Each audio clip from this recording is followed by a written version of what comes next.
Glória a Deus por isso.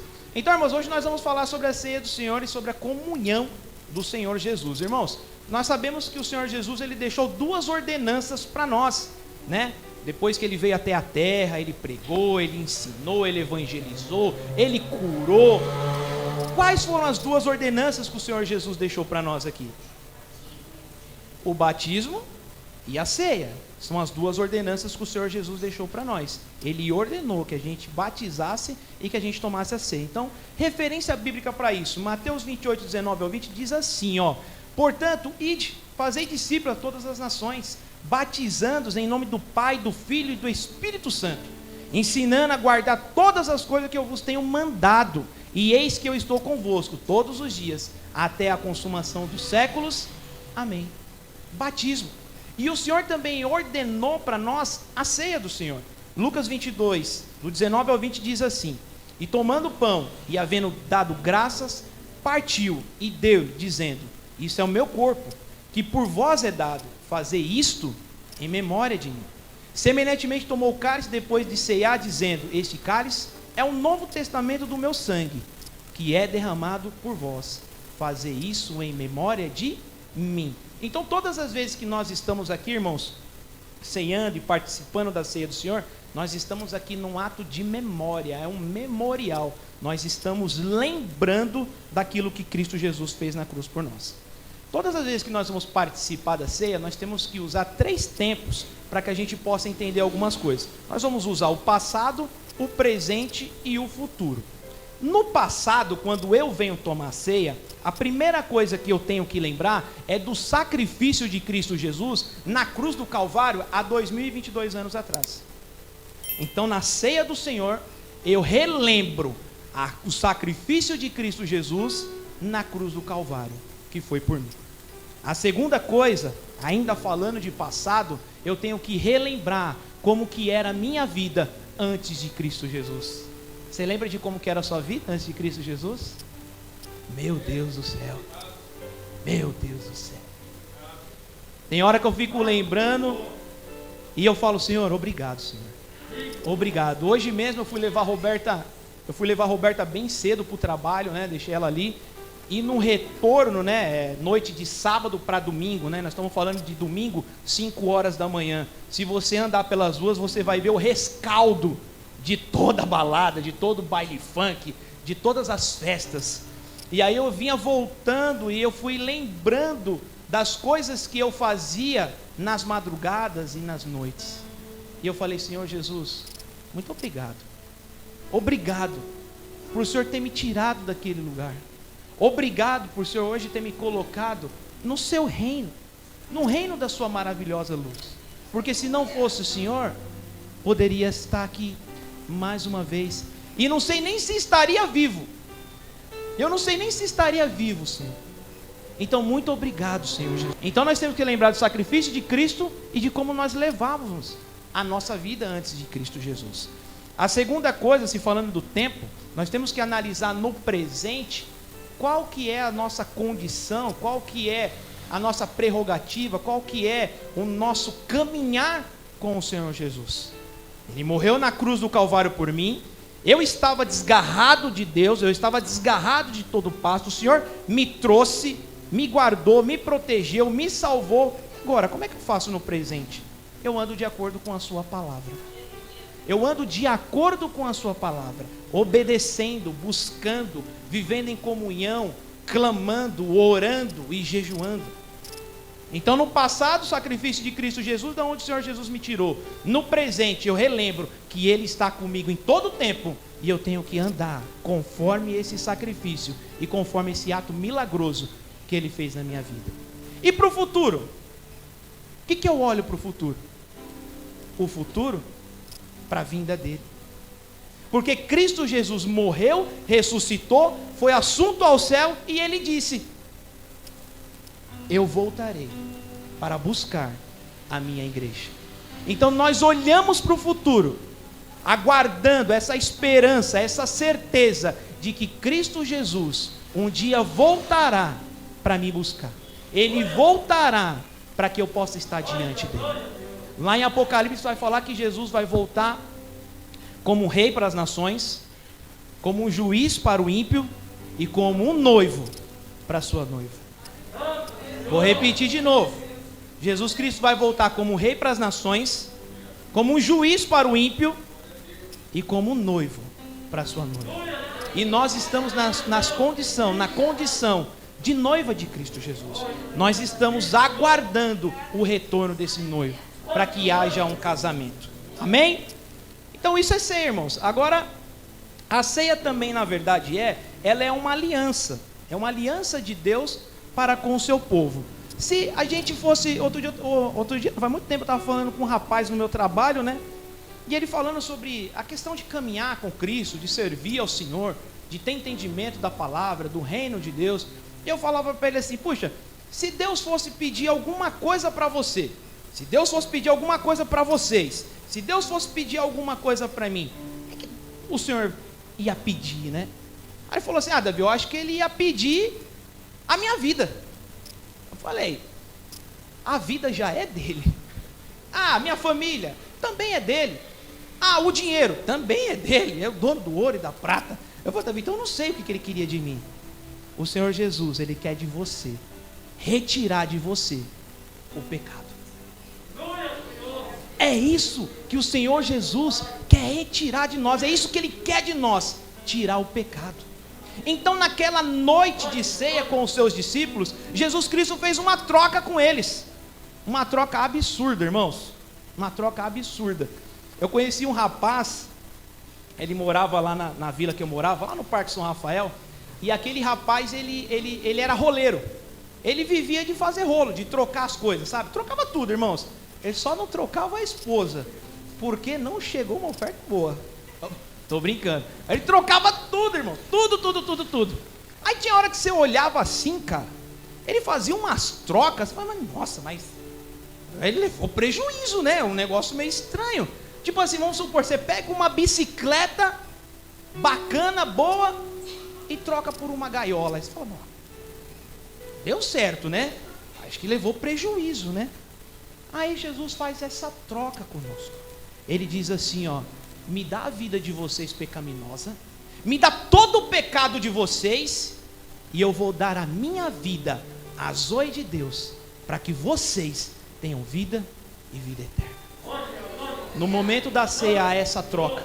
Jesus Cristo pega os nossos pecados e dá a vida dele para nós. É por isso que a partir desse momento agora Cristo pode morrer, porque o salário do pecado é a morte. Cristo Jesus nunca pecou, viu, irmãos? Nunca pecou. Ele pegou os nossos pecados. Ele se fez pecador, ele se fez maldito, ele se fez maldição por nós. Então houve uma troca ali naquele momento. Ele pegou os nossos pecados e deu a vida por nós. Amém? E aí, irmãos, agora, se falando em troca, se falando em coisas que têm valor, em coisas que têm preço, vocês sabem qual que é a diferença de preço e de valor? Preço e de valor? Vou tentar explicar para vocês. Por exemplo, vamos supor que eu fosse dono dessa jarra, desse vaso aqui, né? E aí eu estou querendo vender ele. Eu vou colocar um valor, um preço lá para poder vender ele. Falo assim, eu estou vendendo por R$20. Quem chegar com os R$20, né? Eu vou vender. Isso daqui tem preço. Deu os R$20, eu libero. Coisas que têm valor. Por exemplo, se eu chegar, vou chegar para o Fernando e falar assim, Fernando, eu te dou R$1 milhão para você vender a Mari para mim. Você vende? 2, 3 milhões, 10, 100 milhões. Não tem preço. Tem o quê? Valor. Então coisas têm preço, pessoas têm valor. Coisas espirituais têm valor. Não tem preço. Você não vai conseguir comprar por dinheiro nenhum.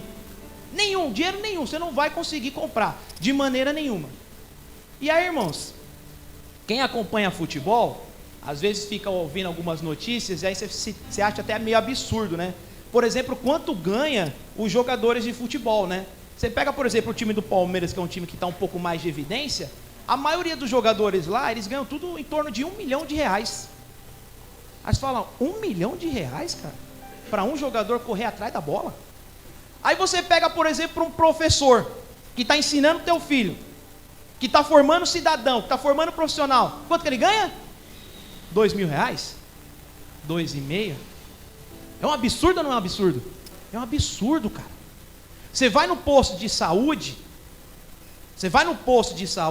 geralmente aqui na cidade de São Paulo, eles terceirizaram a contratação do médico.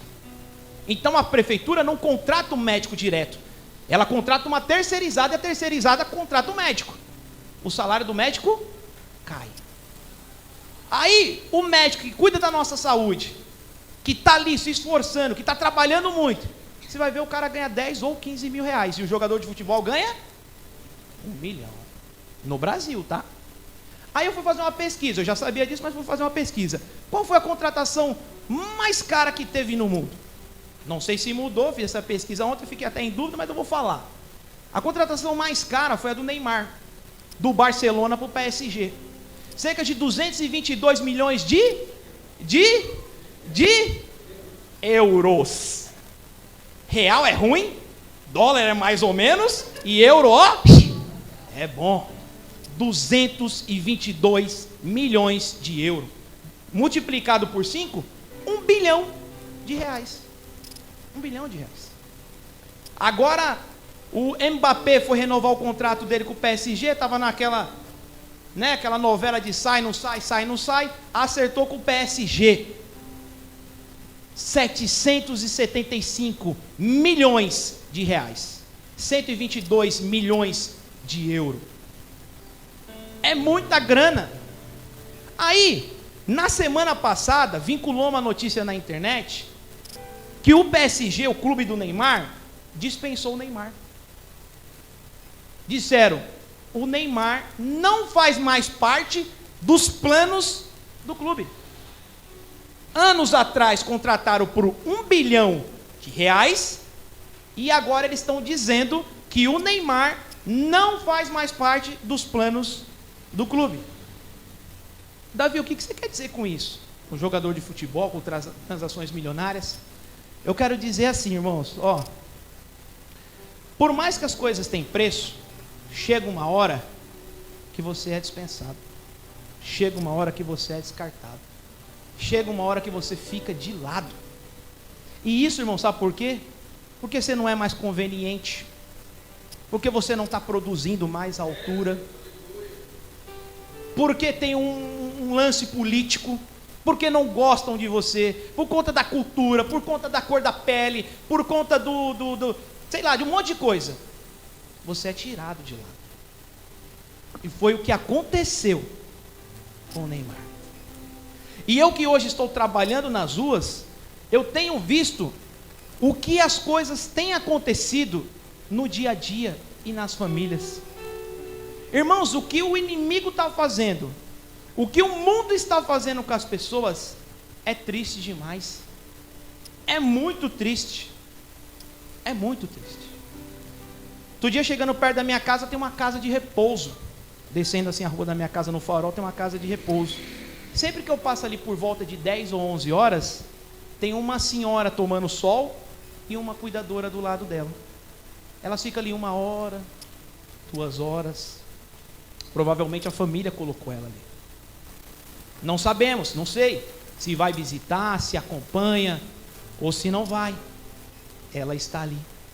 Eu fiquei sabendo, através do trabalho, que todas as prefeituras, elas têm lugares, elas têm abrigos para poder colocar pessoas que não têm mais responsáveis. Mas como assim, Davi? Olha só. Eu peguei um rapaz que ele era professor, ele dava aula, tentava alfabetizar pessoas com tudo quanto é tipo de deficiência. E ele falou que um casal foi pai muito tarde. Tipo assim, 40, 45 anos, tiveram um filho. Esse filho deles nasceu com problemas mentais. E hoje ele já está com, acho que, 25 ou 30 anos de idade. E ele explicou para mim, ele falou assim, ó, ele não tem mais nenhum tipo de parente, os pais já estão velhos, né? Já não tem mais parentes, os parentes já morreram, tudo. Quando os pais dele morrer, como ele tem um problema mental, ele não consegue se cuidar sozinho, não consegue se virar sozinho, a prefeitura vai pegar a guarda dele.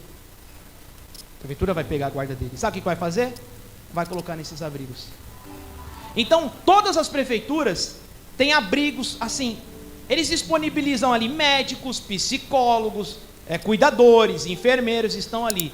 Mas, irmãos, ali tem um monte de gente abandonada. Ali tem um monte de gente que não tem mais pai, não tem mais mãe, requer de um monte de tipo de cuidado. A situação é muito triste e muito desesperadora. Está faltando amor, está faltando palavra, está faltando evangelho para o mundo. E está faltando nós como cristãos, que temos a palavra, que temos o evangelho, colocar o evangelho em prática. Porque só ter a palavra e não fazer nada é a mesma coisa que nada. Há uma pesquisa que diz assim que tem tantos órfãos no país, que se cada igreja adotasse uma criança, esvaziaria todos os orfanatos, todos. Não é cada irmão adotar uma criança, assim, cada um vai aqui e vai adotar uma criança, não. A igreja adotar uma criança. Só nessa rua aqui, irmãos, tem 6 igrejas. Seriam 6 crianças adotadas. Nem sei quantas igrejas tem aqui no Parque Bristo. Imagine, vai colocando na sua cabeça para pensar. Somente uma criança por igreja esvaziaria todos os orfanatos do país. E muitas crianças estão ali. Você vê, esse caso que eu falei para vocês é um caso de força maior. Os pais estão cuidando, mas morreram, faleceram, não tem mais quem cuidar, vai para lá. Mas tem casos em que os pais, as mães, a família, elas realmente abandonam. Elas deixam de lado, elas entregam, elas deixam de lado, elas descartam. Estou cansado de ouvir dizer dentro do carro que o pai abandonou a mãe e os seus filhos porque não aguentava, porque o filho era deficiente. A mulher tinha 3 filhos com autismo. O marido foi embora. Estou cansado de ouvir isso.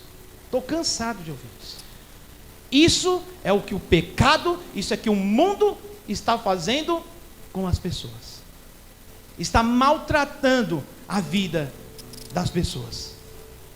Só que, irmãos, o mundo está assim. O mundo está em caos. Só tem um detalhe: nós somos a igreja de Cristo. Nós somos o povo de Deus. Nós somos o povo que tem a verdade. Nós somos o povo que tem o poder que Cristo Jesus deu a nós. O mundo está assim, mas nós não somos obrigados a aceitar o mundo assim. Nós estamos aqui para contrariar o mundo, ir na contramão do mundo, pregar o evangelho, dar nossa vida por o evangelho e fazer tudo diferente que o mundo está fazendo. Porque se for para fazer igual, nós vamos para o mundo. Todo mundo já está fazendo assim. Ninguém se preocupa com o próximo, ninguém se preocupa com o órfão, ninguém se preocupa com a viúva, ninguém se preocupa com o doente, ninguém se preocupa com nada. Só se preocupa com o seu próprio ventre. E nós, como igrejas, não podemos adotar esse mesmo conduta, essa mesma filosofia de vida, de ficar com as pessoas porque elas são convenientes para nós, e mudar de ideia, e trocar de pessoas, de amigos, de cônjuge, como a gente troca de camisa. Você sabe que um rapaz me procurou na época que eu trabalhava na fábrica, e ele falou assim: Davi, eu ouvi dizer que você prega o evangelho, você tem um trabalho com casais, e eu e minha esposa nós estamos passando por uma dificuldade, será que você poderia nos ajudar? Eu falei: claro, o maior prazer. Marcamos dele ir em casa com a esposa, e aí chegou em casa, aquela conversa mole, sabe? Não fala a verdade, não sei o que, e não sei o que lá, você já sabe que não é aquilo, né? Então, eu não sei o que, e não sei o que, e não sei o que. Qual que é a história deles? Há muito tempo atrás, esse rapaz separou de uma moça, ficou solteiro. Essa moça também separou de um rapaz com um filho nos braços recém-nascido. Os dois se encontraram, e ele falou assim: eu topo assumir você e o seu filho recém-nascido. Pois isso ele fez. Só que se passaram alguns anos, e o menino cresceu, ficou adolescente. Só que o menino agora começou a dar sinais de homossexualismo. Ele começou a ter traços de homossexualismo. E ele não aceitava. Ele achava que era vergonhoso. Todo mundo na rua zoava ele. E mexia com ele. E ele começou a pegar no pé da moça. Agora, irmãos, cadê o amor de lá de trás? Cadê aquele amor dos anos que aceitou assumir? Irmãos, não teve o que fazer, separou, já arrumou uma outra esposa, já fez um outro filho e está seguindo a vida dele. Trocou. Sai a Maria, entra a Joana e toca o barco. Já ficou um para trás. Você entende o que está acontecendo? Nós estamos muito solúveis, muito rasos, não nos apegamos, não criamos raízes, não nos preocupamos com o próximo.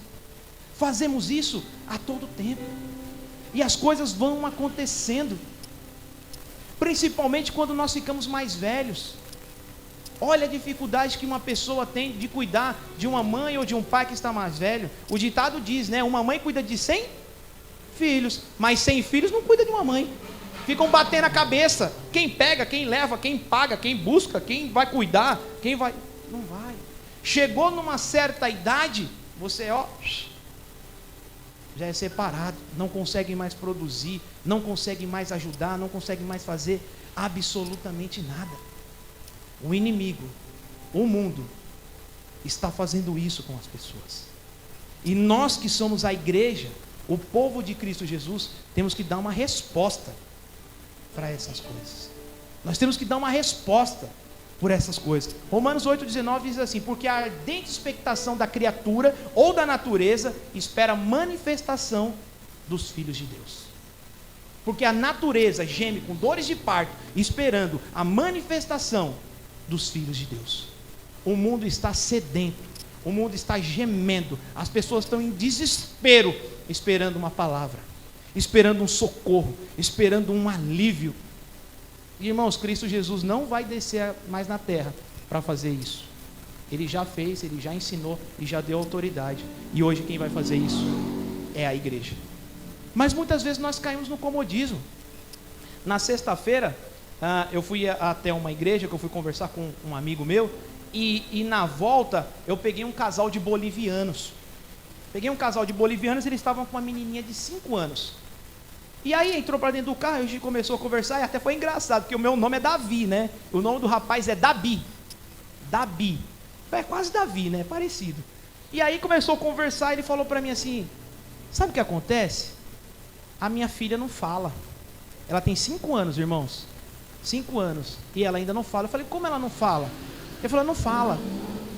Ela só fala mamãe, papai. Ela não consegue formar falas. Por exemplo, quando ela quer ir no banheiro, ou ela quer fazer xixi, ela fala mamãe, xixi. Ela não fala mamãe, eu quero ir no banheiro, que eu quero fazer xixi, eu estou com vontade de fazer xixi. Ela fala mamãe, xixi. Ou mamãe, sorvete. E aí ele começou a falar algumas outras coisas, algumas outras características dela. Por exemplo, ela não escova o dente com pasta. Ela só escova o dente com escova. E ela não aceita colocar pasta. E aí as professoras lá na escola falaram para ele: não, pai, o senhor tem que ser mais duro com ela, tem que ser mais enérgico. De vez em quando tem que dar umas palmadas nela. Aí ele falou assim: não, eu não bato nela, sabe por quê? Porque quando eu era criança, quando eu era adolescente, meu pai e minha mãe, descia o rei em mim. E eu não gostava daquilo. Então eu não vou fazer isso com a minha filha. E as professoras começaram, a diretora começou a ameaçar ele e falou assim: meu Deus, tem alguma coisa de errado em você. Nós vamos querer sua carteirinha de vacinação dela, que nós vamos começar a levar você para o conselho tutelar. Aí ele falou: e por acaso é algum delito a gente dar carinho para o filho? Ele falou nas palavras dele: é delito? É delito dar carinho para o filho? Mas irmãos, eu vendo toda aquela situação, eu não posso ser só um ouvinte. A natureza está gemendo com dores de parto, esperando a manifestação dos filhos de Deus. Encostei o carro e disse assim: posso orar por ela? Oh, pode. Eu, pai, destrava a língua dela. Pai querido, em nome de Jesus, sopra o teu fôlego de vida, destrava a língua dela e faz com que ela, meu pai, que seja com a vida dela restaurada. Cuida dessa família, abençoa essa família, pelo teu santo nome, o nome de Jesus. E diz para ele: vá em paz, procura uma igreja, porque os irmãos vão te ajudar na igreja. Só que sabe o que acontece? No período da manhã, entrou um outro caso igualzinho no carro. Esse foi à tarde. Quando foi de manhã, entrou uma mulher com um menininho de 3 anos. E ela falou, estou levando ele no fono. Eu falei, por quê? Porque ele também não fala. Só que é só de manhã, o Arthur. Ele não fala. E aí ficamos brincando, ela falou, não, ele fala o nome de alguns animais, mas eu não entendo o que é, ele chama um que é tal de chacal, eu não sei o que é o chacal. Eu falei, o que é o chacal, Arthur? Né? É um chimpanzé, é um cachorro, é o quê? E tentei interagir com ele. Mas sabe o que acontece? Eu não orei por ele. Eu ouvi, interagi com eles e eles foram embora. Quando foi à tarde, eu falei, não, eu não vou fazer isso de novo. Eu sou o detentor da palavra de Deus, da verdade, que Cristo cura, salva e liberta. Eu sou esse que está levantando a bandeira de Cristo Jesus. E a mesma coisa é vocês, irmãos. Nós não podemos aceitar e dizer, não, é assim mesmo. Não é assim mesmo, não. O inimigo veio para roubar, matar e destruir. Cristo Jesus veio para dar vida e vida com abundância. Ele veio para tirar as pessoas do caos, do sofrimento. Ele veio para dar alívio. Ele veio dar para amor, carinho, para todos. Para todos. Independente de onde nasceu, de quem é, qual o problema. Cristo Jesus cura, salva e liberta. E transforma a vida. Mas Ele está contando conosco. Efésios 3:10 ao 12 diz assim: para que agora pela igreja a multiforme sabedoria de Deus seja conhecida dos principados e potestades nos céus. Nós já estudamos isso aqui em Efésios. A igreja, ela tem a multiforme sabedoria de Deus, e os anjos e os demônios, eles ficam sentados olhando o que a igreja pode fazer. O inferno não prevalecerá contra a igreja de Cristo Jesus. A igreja vai entrar destruindo esse império das trevas. Ele vai entrar destruindo. Irmãos, nós estamos vendo, há testemunhos disso, de famílias que o pai bebia, batia na esposa, batia nos filhos, abusava. Quando o evangelho chegou, transformou. Quando Cristo Jesus chegou, transformou a vida das pessoas. Mas o mundo tem descartado, ele tem encostado as pessoas, tem atrapalhado as pessoas. Só que isso é uma responsabilidade nossa da igreja, irmãos, de pregar essa mensagem, pregar essa palavra, trazer as pessoas para o contexto de família, para o contexto de igreja, de amar uns aos outros, suportar uns aos outros, em amor, pelo vínculo da paz, um só Senhor, um só batismo, um só canto, uma só voz, Cristo Jesus. Agora, irmão, sabe o que falta muito para nós também? Comunhão dentro das igrejas, e a começar de mim. Ainda falta muita comunhão dentro das igrejas. Comunhão que eu falo, ela é uma junção de amizade, intercessão, tempo, cuidado, perseverança. Tudo isso é comunhão.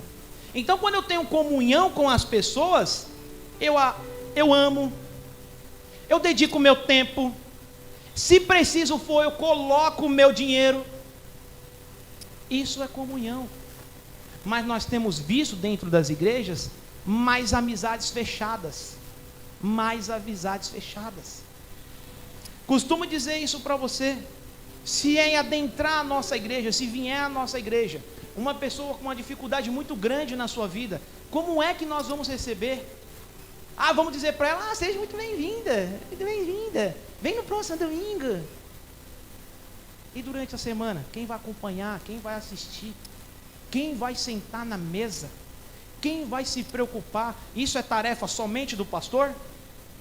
Não, isso é tarefa de toda a igreja, de toda a família, de receber bem as pessoas, de cuidar bem das pessoas, de entender as suas dificuldades. Isso é o dever de todo mundo, isso é evangelho. Isso é evangelho. E o que nos atrapalha, irmão, para ter essa comunhão genuína, verdadeira? Partidarismo, gosto, orgulho. Uma das coisas que a gente tem mais visto dentro das igrejas, irmão, é o orgulho. Se você vai falar para a irmã, é o seguinte, essa sua conduta aqui foi errada. Não é assim que faz. A irmã olha e fala: meu, está pegando muito no meu pé, vou embora. Orgulho. Imagine isso sendo eu, pastor, falando para ela que é uma ovelha, que é membro. E se sai a Maria e vem repreender ela? Aí ela fala: mas aí que não dá mesmo, né? O pastor já basta, agora você também? Também não aceita. Também não aceita. São pessoas donas da razão, que acham que tudo gira em torno dela. E as pessoas vão ficando separadas. Só vai ter naqueles grupinhos dentro da igreja. Só vai ter nos pequenos grupinhos dentro da igreja. Agora, irmãos, eu vou dizer uma coisa para vocês. Isso de experiência própria que aconteceu na minha vida. Deus não rejeita ninguém. Deus não abandona ninguém. Isso pode acontecer com qualquer um. A pessoa pode fazer isso. Até mesmo a igreja pode errar em cometer esse tipo de coisa. Mas Deus não abandona e não rejeita ninguém. A palavra do Senhor diz lá em Mateus 12:20, que diz assim, ó: não esmagará a cana quebrada, não apagará o morrão que fumega, até que faça triunfar o juízo de Deus. Em outras palavras, ele não despreza a cana quebrada e nem o paviozinho que fumega. Sabe o que quer dizer essa expressão? Lá naquele tempo, o pessoal trabalhava com cana, e a cana que estava partida, a cana que estava quebrada, eles jogava de lado. Essa não presta, joga. E o paviozinho, aquele que acende a lamparina, todo mundo sabe que tem pavio lá que você acende ele, ele não pega, né?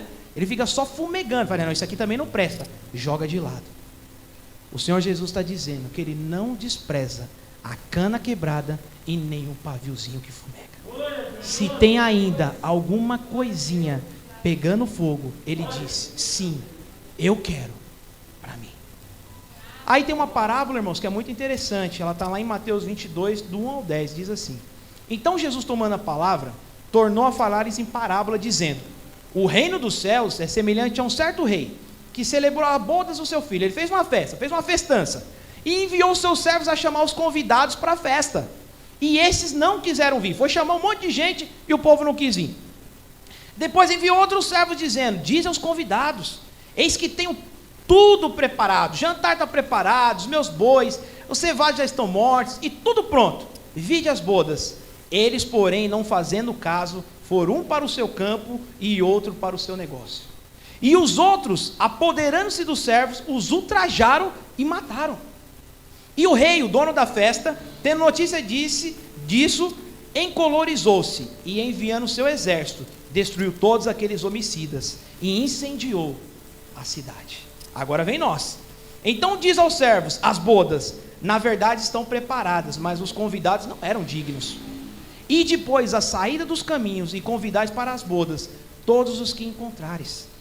E os servos, saindo pelos caminhos, ajuntaram todos quanto encontraram, tanto maus como bons, e a festa nupcial foi cheia de convidados. O Senhor Jesus saiu para chamar um monte de gente para a sua festa, um monte de gente para o seu reino. E a uns davam umas desculpas assim: eu sou recém-casado, não dá para mim ir. Não, é que agora eu estou com um emprego novo, preciso me dedicar lá, também não posso ir. Não, sabe o que acontece? Agora eu estou fazendo faculdade, eu tenho uma promessa de emprego lá no meu trabalho, lá, eu estou fazendo uma faculdade, também não tenho tempo para ir.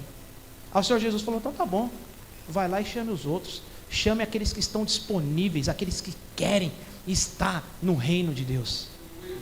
E aí, irmãos, são essas pessoas improváveis. São as canas quebradas, é o paviozinho que fumega, é aquelas pessoas que não têm tantas qualidades, aquelas pessoas que não têm tantas pretensões. São essas pessoas que o mundo deixou encostado, são essas pessoas que o mundo deixou descartado. Mais cedo ou mais tarde, irmãos, você vai passar por uma decepção como essa. Eu fico imaginando o Neymar, né? Que foi comprado tão caro e depois o clube disse que não faria mais parte dos planos. Irmãos, por mais que ele tenha grana, por mais que tenha um monte de clube querendo ele, mas ele foi rejeitado, ele foi dispensado. E só a gente que passou por isso sabe o que é.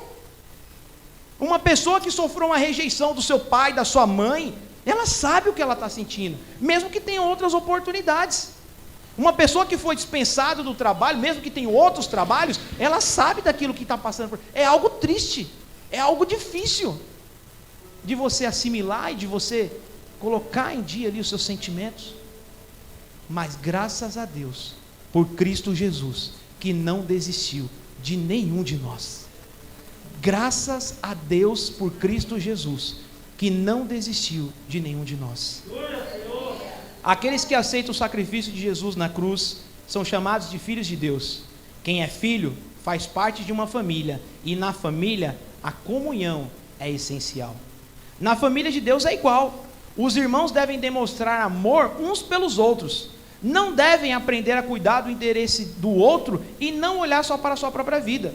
Quando nós nos levantamos para defender o nosso irmão, podemos ter a certeza que Deus se alegra e derrama suas bênçãos sobre a nossa vida.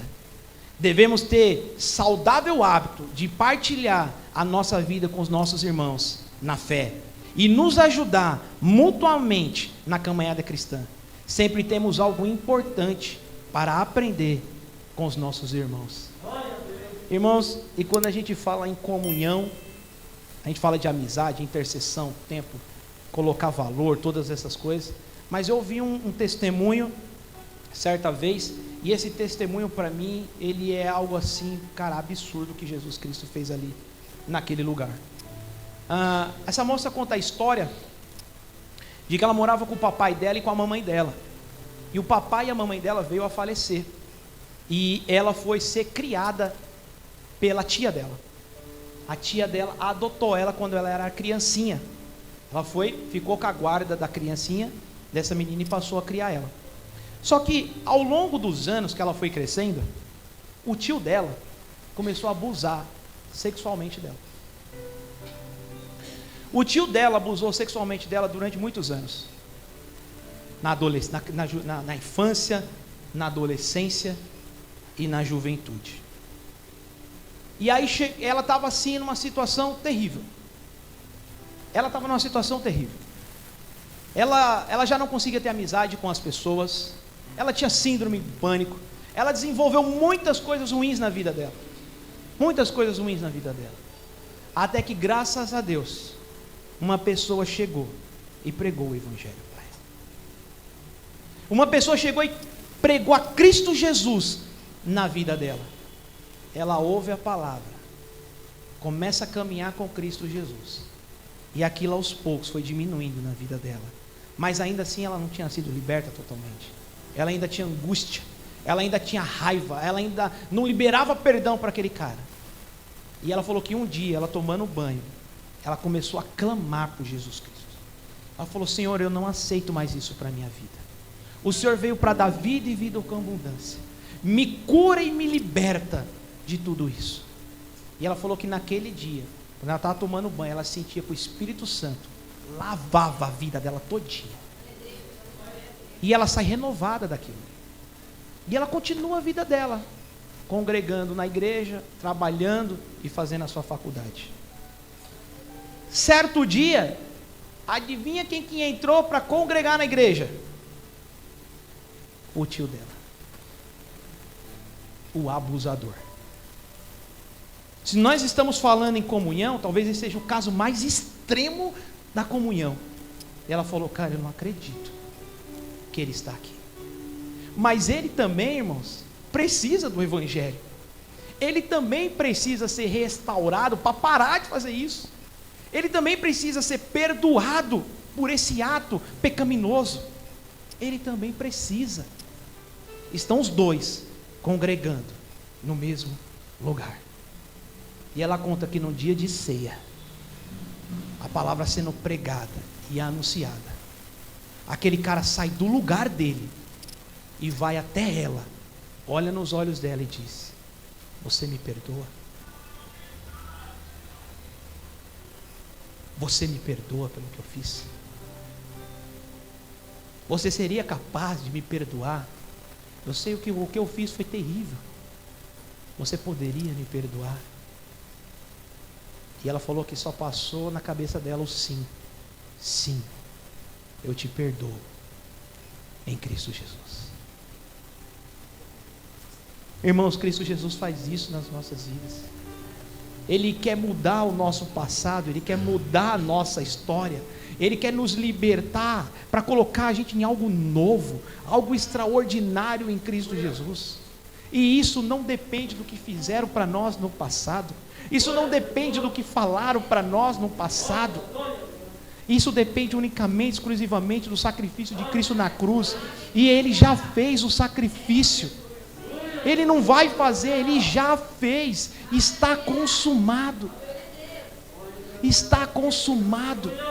Cristo Jesus vem para arrebatar esse povo e fazer uma nova família em Cristo Jesus, curados, sarados, transformados, libertos para a honra e glória do Senhor.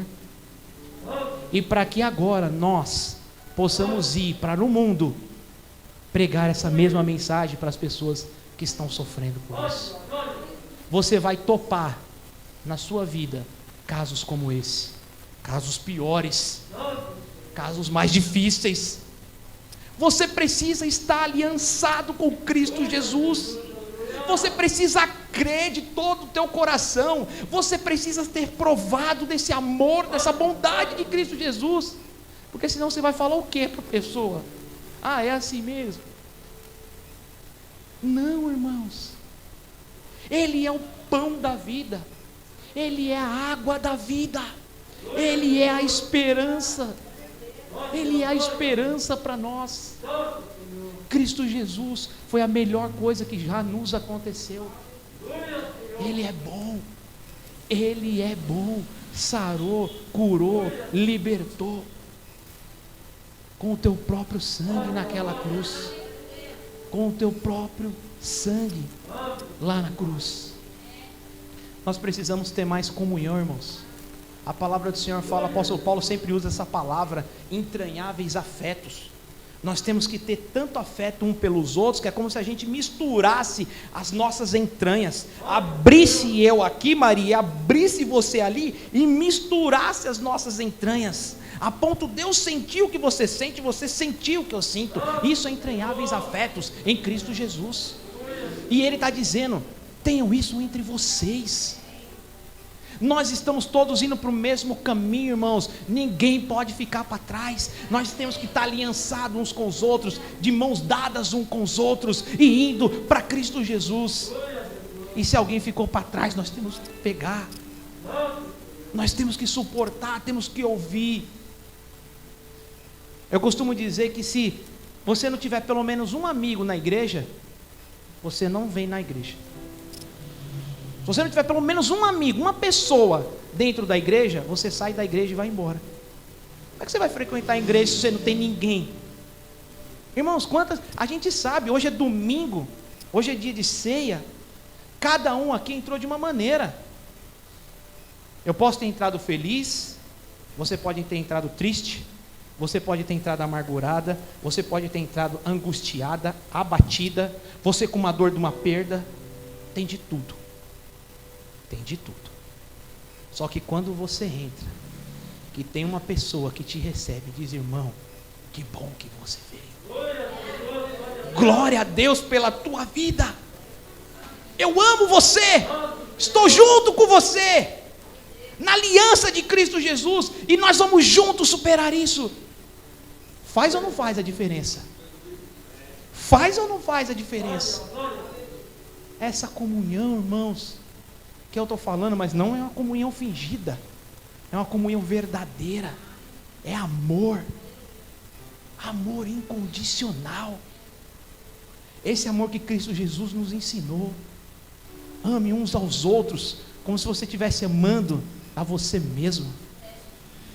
Ame a Deus sobre todas as coisas. E o ápice de tudo isso é a ceia do Senhor Jesus. Ele reuniu aqueles discípulos, aquela família, para poder cear, para poder estar junto, para poder dividir a alegria, para poder dividir o amor. Em Apocalipse 7, versículo 9 e 10 diz assim: depois dessas coisas olhei, o apóstolo João dizendo, depois dessas coisas olhei, eis que uma multidão, a qual ninguém podia contar, uma multidão que ninguém podia contar, de todas as nações e tribos e povos e línguas que estavam diante do trono e perante o Cordeiro, trajando vestes brancas e com palmas nas suas mãos. E clamavam com grande voz, dizendo: salvação ao nosso Deus, que está assentado ao trono e ao Cordeiro de Deus.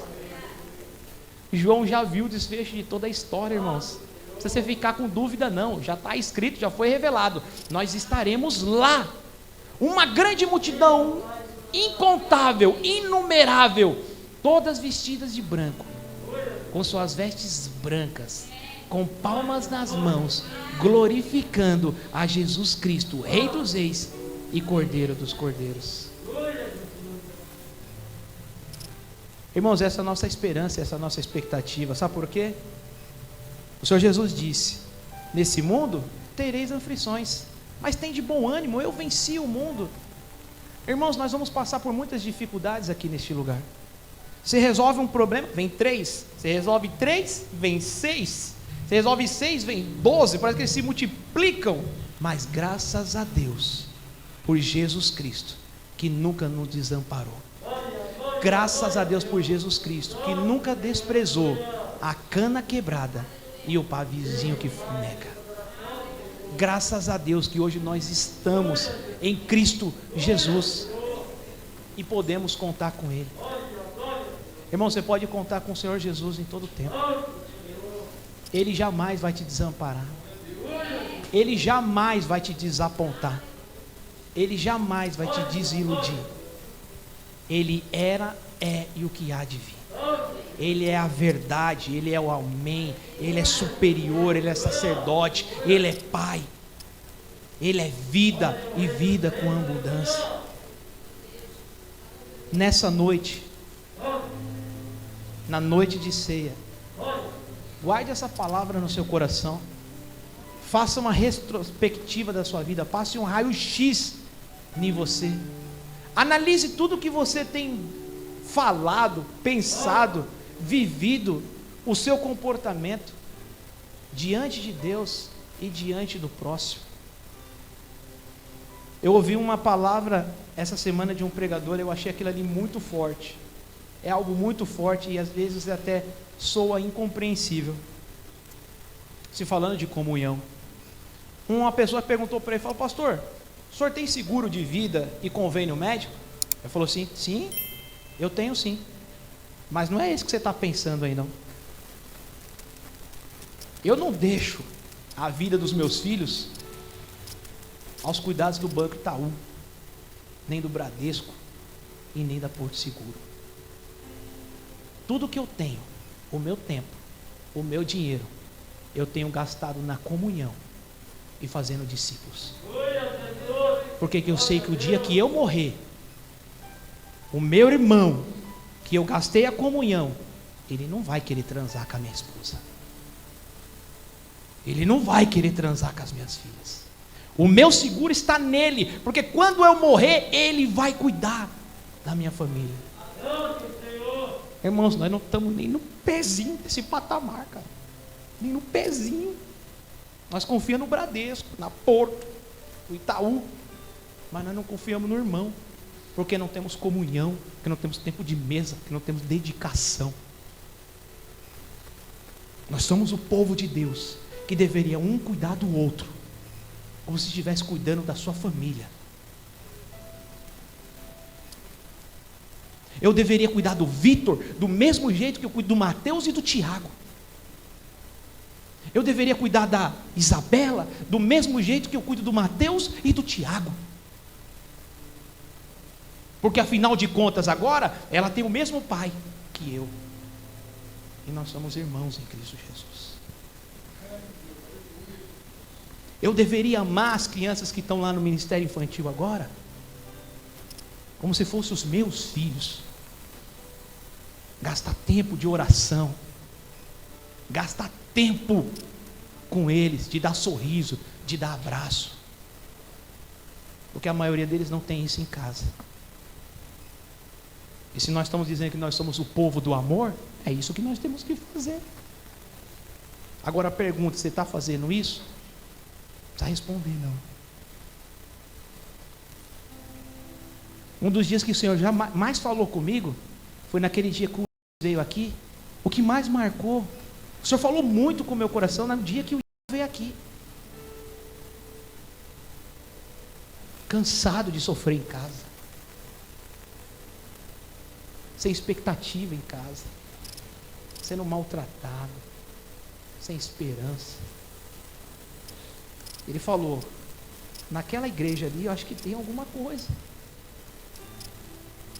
Ele viu, o Espírito Santo conduziu ele, porque ele disse que aqui tem alguma coisa. Irmão, o que nós temos aqui, irmão? O que nós temos aqui, cara? Nós temos amor para receber ele? Nós temos tempo para receber ele? Ou você está preocupado com trabalhar, fazer hora extra, fazer faculdade, ganhar mais dinheiro, comprar uma casa, 2 casas, comprar casa na praia, comprar um helicóptero, comprar um jato, quando você não tiver mais nada para comprar? Tudo isso vai passar. Tudo isso vai passar. São coisas que têm preço, não tem valor. Não tem valor, vai passar. Eu não estou dizendo que é errado trabalhar, fazer faculdade, não estou dizendo nada disso. Pode trabalhar, eu trabalho, faz faculdade, mas não ponha sua expectativa nisso, tá? Não ponha.